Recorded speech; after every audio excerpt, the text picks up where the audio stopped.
Assalamualaikum warahmatullahi wabarakatuh. Perkenalkan, nama saya Moza Hanusabila dengan NIM 0310222032.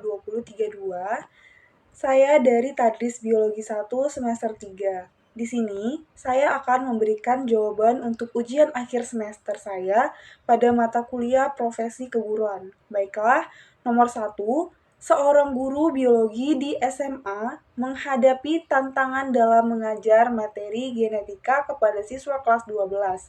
Beberapa siswa menunjukkan minat tinggi dan kemampuan dalam memahami konsep genetika. Sementara, sebagian siswa lainnya tampak kesulitan dalam mengikuti pelajaran tersebut.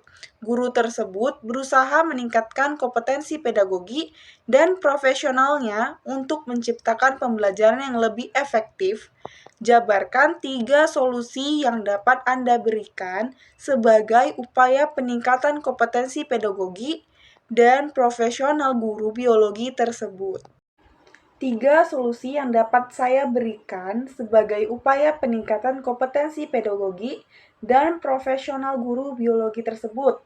Yang pertama itu ada peningkatan keterampilan komunikasi, di mana guru dapat mengembangkan keterampilan komunikasi yang lebih baik dengan siswa seperti menggunakan contoh konkret, cerita, atau analogi untuk menjelaskan konsep genetika secara lebih mudah dipahami. Selain itu, memanfaatkan teknologi dalam pembelajaran, seperti video, animasi, atau perangkat lunak interaktif juga dapat membantu siswa memahami konsep genetika dengan lebih baik. Yang kedua, ada penggunaan metode pembelajaran variat, di mana ini menggunakan beragam metode pembelajaran, seperti diskusi kelompok, percobaan praktik, dan proyek berbasis genetika dapat membantu siswa dengan gaya belajar yang berbeda untuk memahami materi genetika. Dengan demikian, guru dapat menciptakan lingkungan pembelajaran yang inklusif dan mendukung bagi semua siswa. Yang ketiga, ada peningkatan pengetahuan subjek. Guru dapat terus memperdalam pengetahuannya tentang genetika melalui pelatihan lanjutan, mengikuti seminar, atau bergabung dalam komunitas pembelajaran profesional. Nomor 2, buatlah peta konsep salah satu materi biologi yang kalian pahami sebagai bentuk pemahaman kompetensi profesional seorang guru biologi. Baiklah, ini peta konsep yang saya buat mengenai asal mula kehidupan. Saya memilih dua teori, yaitu teori abiogenesis dan biogenesis. Teori abiogenesis ini dicetuskan oleh Aristoteles. Dia mengatakan bahwa makhluk hidup itu berasal dari makhluk tak hidup atau benda mati. Dia mengamati bahwa terdapat belatung di bangkai. Selanjutnya ada biogenesis, di mana biogenesis ini mengatakan bahwa makhluk hidup berasal dari makhluk hidup lainnya. Seperti belatung dari daging itu bukan timbul sendiri dari daging tersebut, tetapi berasal dari telur lalat yang menetas di daging itu menjadi larva atau ulat. Nah, biogenesis ini didukung oleh Francisco Redi, Lazzaro Spallanzani, dan Louis Pasteur. Francisco Redi, dia bereksperimen menggunakan 8 tabung yang dibagi menjadi 2 bagian. Isi tabungnya itu berupa ular, ikan, roti, dan daging. 4 tabung pertama dibiarkan terbuka, sedangkan 4 tabung lainnya ditutup rapat. Setelah beberapa hari, tabung yang terbuka terdapat larva. Kesimpulannya, ular bukan berasal dari daging, tetapi berasal dari telur lalat yang terdapat pada tabung tersebut dan menetas menjadi larva atau ulat. Selanjutnya, eksperimen Lazzaro Spallanzani, dia menggunakan 2 tabung yang berisi kaldu, yang kaldunya itu dia panaskan, lalu setelah dingin wadah pertama dibiarkannya terbuka, sedangkan wadah kedua tertutup rapat. Ternyata mikroorganisme terdapat pada tabung yang terbuka, dan tabung yang tertutup tidak ada mikroorganismenya. Louis Pasteur, dia melakukan eksperimen dengan air kaldu juga, tetapi dia meletakkan pada tabung labu yang berhubungan dengan udara luar dan debu dari udara. Setelah beberapa hari ditemukan pertumbuhan mikroorganisme pada labu dalam jumlah banyak. Dari eksperimen ini, dapat disimpulkan bahwa mikroorganisme itu berasal dari udara yang berdebu. Lalu, Louis Pasteur melakukan eksperimennya lagi. Dia menggunakan labu yang dilengkapi dengan tabung leher angsa. Tabung labu diisikan air kaldu yang dipanaskan sehingga uap air keluar dari tabung yang berbentuk angsa. Tabung akan berbentuk cairan yang berasal dari uap udara dan debu yang berasal dari luar. Tidak masuk tetapi terperangkap oleh air dalam tabung. Selanjutnya ada asal-usul makhluk hidup di Al-Quran. Allah Subhanahu wa Ta'ala berfirman, Bismillahirrahmanirrahim. Waj'alna minal ma'i kulla syai'in hayy. Afala yu'minun. Artinya, segala makhluk hidup kami jadikan dari air, lalu mengapa mereka tidak beriman? Quran Surah Al-Anbiya ayat 30. Kapanpun dan dimanapun kita hidup, tidakkah kita memperhatikan secara mendalam bahwa langit dan bumi sebelum terjadi ledakan besar, dulunya keduanya bersatu, kemudian Allah memisahkannya, keduanya dengan meninggikan langit dan membiarkan bumi ada padanya. Dan Allah menjadikan segala sesuatu yang hidup berasal dari air, kehidupan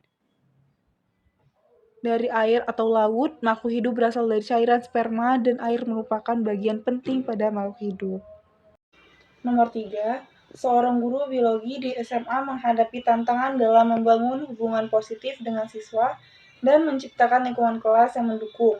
Beberapa siswa merasa kesulitan untuk berkomunikasi atau berinteraksi dengan guru, dan suasana kelas terkadang terasa kurang nyaman. Analisislah kompetensi guru yang bermasalah pada kasus di atas, serta berikan solusi untuk mengatasi masalah tersebut. Nah, ada beberapa kompetensi yang mungkin bermasalah pada kasus tersebut dan solusi untuk mengatasi masalah tersebut. 1. Kompetensi dalam mengelola proses pembelajaran. Guru harus mampu mengatur pelajaran sesuai dengan kemampuan dan kebutuhan siswa, serta menggunakan metode yang sesuai untuk mengajarkan materi. 2. Kompetensi dalam memanfaatkan lingkungan sebagai media pembelajaran. Guru harus menggunakan lingkungan sebagai alat untuk membantu siswa memahami konsep dan mengembangkan keterampilan praktis. Yang ketiga, kompetensi dalam mengelola interaksi pembelajaran. Guru harus mampu memfasilitasi interaksi yang positif antara guru, siswa, dan lingkungan sehingga mereka merasa lebih nyaman dan terlibat dalam proses pembelajaran. Yang keempat, kompetensi dalam mengevaluasi pembelajaran. Guru harus mampu melakukan evaluasi secara menyeluruh yang mencakup evaluasi kognitif, perilaku, dan produk pembelajaran siswa. Yang kelima, kompetensi dalam menggunakan teknologi. Guru harus menggunakan teknologi dalam mendukung proses pembelajaran, seperti menggunakan media pembelajaran interaktif dan teknologi informasi untuk menyajikan informasi dan memengaruhi siswa. Nah, untuk mengatasi masalah yang dihadapi, guru dapat mengikuti beberapa solusi. Yang pertama, mengadaptasi metode pembelajaran. Guru harus mencari metode pembelajaran yang sesuai dengan kemampuan dan kebutuhan siswa, sehingga mereka merasa lebih nyaman dan terlibat dalam proses pembelajaran. Yang kedua, menciptakan lingkungan belajar yang mendukung. Guru harus membuat lingkungan belajar yang nyaman dan inklusif, di mana semua siswa merasa terwelcome dan terlibat dalam aktivitas pembelajaran. Yang ketiga, meningkatkan keterampilan komunikasi. Guru harus memperhatikan, mengamati, dan memahami semua siswa dengan sama rata, dan menciptakan suasana belajar yang positif untuk mendukung keterampilan komunikasi siswa. Keempat, menggunakan teknologi. Guru harus menggunakan teknologi dalam mendukung proses pembelajaran, seperti menggunakan media pembelajaran interaktif dan teknologi informasi untuk menyajikan informasi dan memengaruhi siswa. 5. Melakukan evaluasi secara menyeluruh. Guru harus melakukan evaluasi pembelajaran secara menyeluruh dan mencakup evaluasi kognitif, perilaku, dan produk pembelajaran siswa. untuk mengidentifikasi area yang perlu ditingkatkan dan mengubah strategi pembelajaran. Nomor 4, seorang guru biologi di SMA mengalami kesulitan dalam membangun interaksi sosial yang positif dengan sesama guru dan staf sekolah. Guru tersebut merasa kurang terlibat dalam kegiatan kokurikuler dan kurang mendapatkan dukungan dari rekan-rekannya. Analisislah kompetensi guru yang bermasalah pada kasus di atas, serta berikan solusi untuk mengatasi masalah tersebut. Nah, kompetensi guru yang bermasalah pada kasus di atas adalah yang pertama ada kompetensi sosial. Guru mungkin mengalami kesulitan dalam berkomunikasi secara efektif dan membangun hubungan yang positif dengan sesama guru dan staf sekolah. Yang kedua, kompetensi profesional. Kemampuan untuk terlibat dalam kegiatan kokurikuler dan mendapatkan dukungan dari rekan-rekan sebaya juga merupakan bagian dari kompetensi profesional guru. Nah, solusi untuk mengatasi masalahnya itu yang pertama ada peningkatan kompetensi sosial, mengikuti pelatihan komunikasi efektif, dan manajemen konflik. Yang kedua, meningkatkan kemampuan beradaptasi di lingkungan kerja yang beragam. Yang kedua, ada peningkatan kompetensi profesional, aktif terlibat dalam kegiatan kokurikuler dan kolaborasi dengan rekan-rekan sebaya untuk memperkuat hubungan sosial, mencari dukungan dan bimbingan dari sesama guru yang lebih berpengalaman. Nomor 5, jelaskan pemahaman kalian tentang keterampilan abad 21 dan TIPEC dan berikan contoh integrasinya dalam pembelajaran.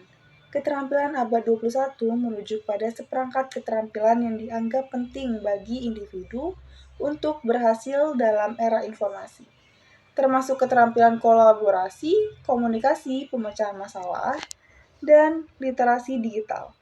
TPEC atau Technological Pedagogical Content Knowledge mengacu pada pengetahuan yang dimiliki oleh guru tentang cara mengintegrasikan teknologi, pemahaman tentang materi pembelajaran, dan metode pengajaran yang efektif.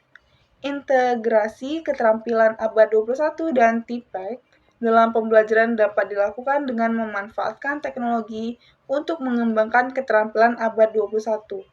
Misalnya, menggunakan platform pembelajaran daring untuk kolaborasi, komunikasi, dan pemecahan masalah dalam konteks pembelajaran matematika atau sains.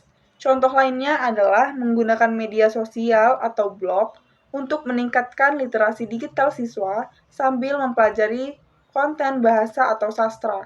Dengan menggabungkan keterampilan abad 21 dan pengetahuan TPEC, guru dapat menciptakan pengalaman pembelajaran yang lebih relevan dan menarik bagi siswa untuk mempersiapkan mereka untuk masa depan yang sukses. Nomor 6, jelaskan secara singkat proses dan hasil dari pelaksanaan mini riset mata kuliah profesi keguruan yang telah kalian lakukan. Kami membuat Google Form berupa esai yang kemudian Google Form tersebut kami berikan kepada guru biologi. Hasil jawaban dari guru tersebut kami jadikan sebagai bahan penelitian yang berjudul Evaluasi Kebutuhan Pelatihan Guru Biologi sebagai upaya untuk mengidentifikasi tren dan prioritas pengembangan profesional. Evaluasi kebutuhan pelatihan bukan hanya sekedar langkah rutin, tetapi merupakan instrumen strategis untuk merespon perubahan dalam dunia pendidikan. Evaluasi kebutuhan pelatihan bagi guru biologi merupakan investasi dalam meningkatkan kualitas pendidikan biologi. Dengan mengidentifikasi tren dan prioritas pengembangan profesional, kita dapat memastikan bahwa guru biologi memiliki pengetahuan dan keterampilan yang diperlukan untuk membimbing siswa dengan sukses dalam memahami, menghargai, dan mengaplikasikan ilmu biologi dalam kehidupan mereka. Baiklah, sekian jawaban yang saya berikan. Jika terdapat kesalahan, saya mohon maaf. Wabillahi taufiq wal hidayah. Wassalamualaikum warahmatullahi wabarakatuh.